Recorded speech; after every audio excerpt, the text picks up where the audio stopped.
Hi, everybody. Thank you for joining me again. It's Chris Miranda here with Brimstone. I'm the founder of NYC Studios, Acupuncture and Massage. The coolest place ever, by the way. Coolest place ever. Thank you, Brim. You're welcome. Today I actually am present with Brimstone, former professional wrestler, actor. He has a podcast. He's an actor. I'm sorry, I also said actor. You're saying things 2 times in a row. I don't know what's going on here. You nervous? No. Food critic, comic, animated, and kids book hero. Did I say that right? Somewhat. It's all right. A little practice goes a long way, Chris, but And also CEO at Comic Hound. Hound Comics. You're close. Comics. He's getting there. I'm sorry. It's just a little bit of practice. I'm a little nervous if you couldn't tell. Kind of like Mr. Greer on the Grindhouse Radio. If you haven't heard us, the Grindhouse Radio, iHeartRadio, iTunes, we're on 19 other networks, syndicated worldwide. Okay. We do between 3.5 4 million listeners weekly. We're it's also big. Yes, we're also top 20 every week on iTunes, which is fantastic. And so Mr. Greer on the show, he reads our reviews on iTunes. Oh my God. And so he picks and chooses, and when he reads them, sometimes he stutters and stumbles and so forth. And everybody makes fun of him. They're like, well, did you pass 3rd grade? What's going on? So this guy right here. Anyway, but So without further ado, yeah. Brimstone. Okay. Today we're actually here talking to Brimstone. I want to talk about his career as former professional wrestler, and also what you're doing now, as well as your experiences. So, take it away. What are you doing now? I walk dogs. No, I really don't. So I do the Grindhouse Radio. Like I mentioned before, we're featured on iHeartRadio, iTunes, 19 other networks syndicated worldwide. We've won best radio station here on Long Island, where we're based, 2 years in a row, 2017, 2018. And we actually just won a really cool coveted award. It's the SCORE American National Small Business Championship. Congratulations. Thank you. So that was a very, very huge deal. Now we're in play for a $15,000 grant that if we win, we're going to be able to take the Grindhouse Radio, the show, the podcast. We do podcast radio, internet radio. It's a little mix of everything. Okay. We are on terrestrial, AM, FM in certain areas in the world. But we're going to look to take GHR from the show into a full network. So that's the goal. So we're up for a $15,000 grant with SCORE. Oh, that's cool. Which is amazing. And there's 3 out of the 100 champions that won. 3 of them are now. 3 of us are going to win for a grand championship. So hopefully GHR is going to win. How are they going to do it? Last man standing? You know what it is? If it was like that, I think we'd be a little bit shoo-in. Conversations we went out to Reno for a few days. Kim and I, one of my partners, we went out to Reno for a few days to be part of their lectures and so forth. And it was a great event. What do you call it? It was very interesting because normally when we do conventions, we're signing at them, or speaking and so forth.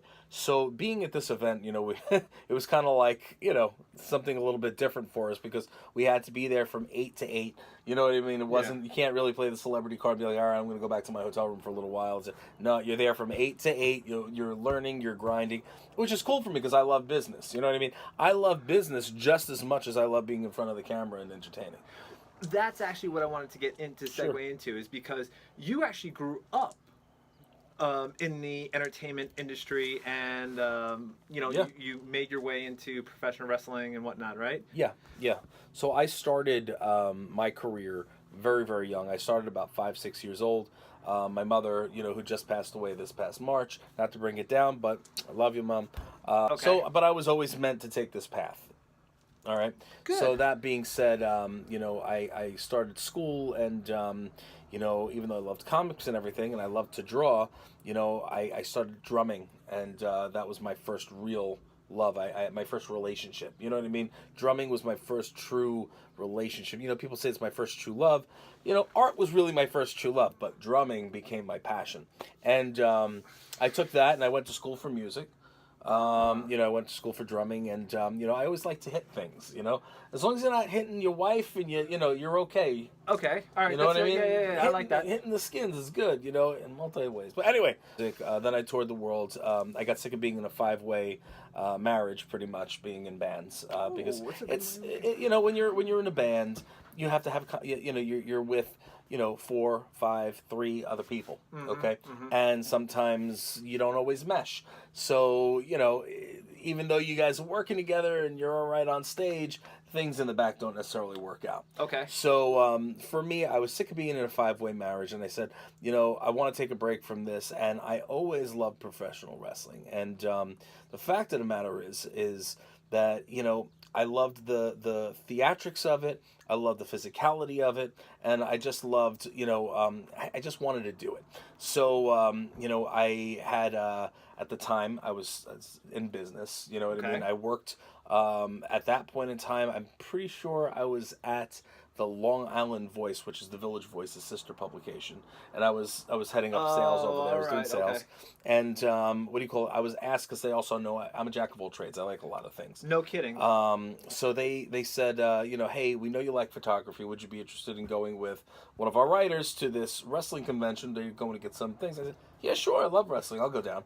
So I went down, and I got to meet with a couple of people, and one of the guys that was there was the Iron Sheik, who years later is a friend. And, Sheik, he says to me, he goes, you look like you could be a wrestler, So, meanwhile, he's hobbling around. I should have known then what I know now. If I try to push me to get into the industry, and I said, well, let's talk a little bit further. And then his manager at the time, Snapshot Eric Sims is what he goes by. Eric started talking to me, and they're trying to. Well, he's a photographer. He was a photographer that became an agent. Okay. So Eric says, oh yeah, well, we can fly him in here. This and started talking money. I was like, whoa, hold on a second. So just so happens that Bret Hart was also signing there, and Bret Hart is a legend in the industry as well. And I've only seen him twice since this occurrence. But he told me, look, if you're really interested in getting into pro wrestling, maybe I can help direct you a little bit. And he gave me his email, didn't give me a phone number or anything, gave me an email. At that time it was AOL. Okay. So I'd actually gone back and forth with him a few times. So we found a school that was, in the Brooklyn and Queens area called the Doghouse, and that's where I trained. He told me what to look out for and so forth, and that's where I started my professional wrestling career. So he was a good mentor to you. Well, yeah. He guided me, here and there. I'm not giving him full credit, but he was the push that I needed to kind of get into the industry. So that was fantastic. And, I actually thanked him because, a good portion of everything I've done, happens to stem from the fact that I was a professional wrestler for many years. So, for me, I felt I owed it to him to catch up with him and say thank you. So we were at a convention in San Antonio just a few years ago, and I had the opportunity. We were both signing there, and I went up and he couldn't remember me, of course, and I said, hey, look, doesn't matter if you remember me or not, or if you know who I am. I just wanted to say thank you, and this is why. And it was a great moment, and that was that. Excellent. So years and years and years, of drumming and professional wrestling, my joints are like, they kill, they're achy.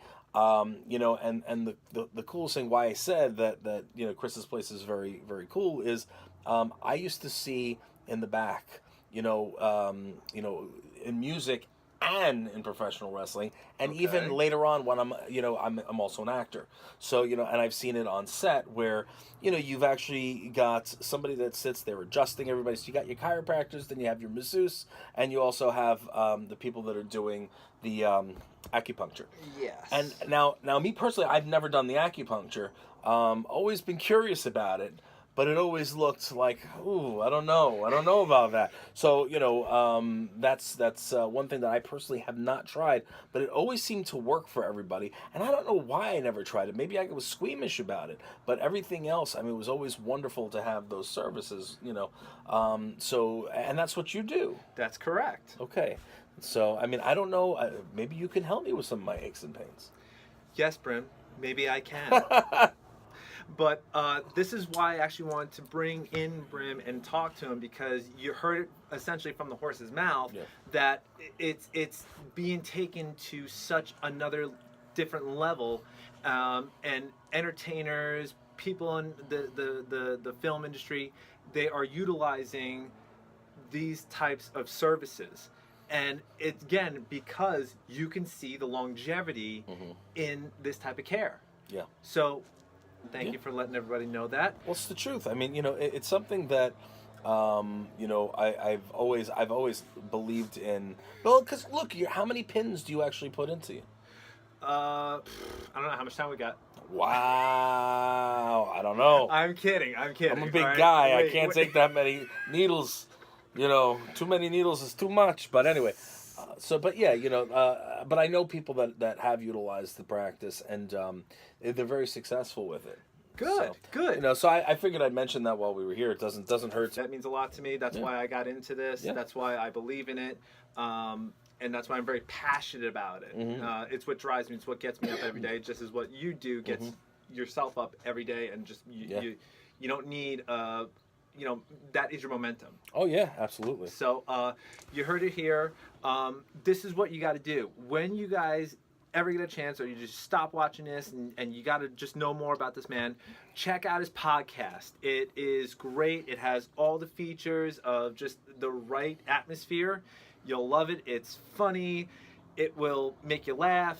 It might make you cry. Only when Steve forgets to bring the ketchup. That's all that matters. Oh my God! Did you heard about? You heard that one? Like the. It's been going on for the last because all the fans are saying, "How the hell did he forget the ketchup?" I can't explain it to you. Go and check it out because it's like a running joke, and believe me, it gets funnier and funnier every week. Okay. Also, check out his Instagram. You're huge on Twitter. Yeah. You're huge on Twitter, man. Oh, you following me on Twitter? He's not following. That's kind of messed up. You're going to need those pins for yourself, is what I'm saying. Oh, fine. Okay, seriously. Okay, check it out. Also, check out his website. What is it, Into Hell? It's entrancetohell.com. It's just a gimmick. I'm a nice guy. You could also go to @entrancetohell on Twitter. Join the fun. If you follow me, you talk to me, I will talk back, as long as you're respectful and you have fun. The same thing, Instagram @TheRealBrimstone.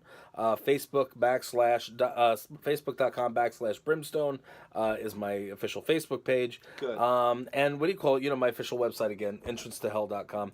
TheGrindhouseradio.com is the name of the show.